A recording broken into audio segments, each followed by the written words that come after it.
Hi, my name is Danny Guido. I'm the owner of Tony's Service Center. My lead technician, Anthony Xavier, is going to be taking off this wheel.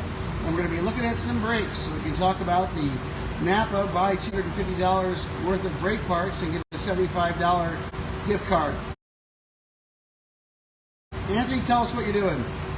First, we're going to remove the wheel. The car's already been test driven. Normally, you get this on.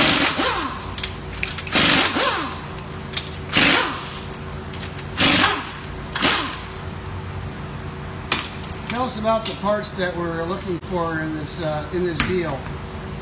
Normally, when we road test the car, we're checking for vibration as well as noises. In the special, it includes hard parts as well as the pads that go inside the caliper. When we are experiencing pulsation that causes... Get a picture of that pad you're talking about. Pads are inside the caliper. Okay. Are these the clips that belong to them? These are the shims that the pads ride in. I'm going to go ahead and remove the bolts. All right, I'll give you time to do that. I'll back away a little bit. So essentially what we're looking for is we're looking for worn parts. We're looking for items that could be causing the noises or the pulsations. So those are the pads right there. That is correct. Could you put a finger on it for me? This is the pad here. And then that piece you're taking off is? This is just the bolt that holds the caliper to the slide.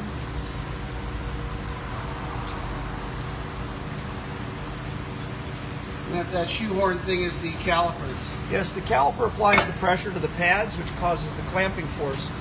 The caliper rides on top of slides that will move in and out, and it allows for, when the rotor is rotating through the pads, for the caliper to float a little bit. But what happens when these get dirty and gummy is the caliper won't slide back and forth, and you'll end up with pulsation being transferred to the car. The brake pads are a normal wearing item, and if I can get this to pop out of here, what happens is this friction material, as the pads wear, it will continue to wear down until it gets to this metal backing here, and then it'll make noise against the rotor.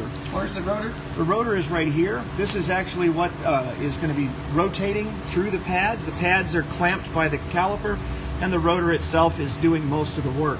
It also absorbs heat and dissipates heat through these fins.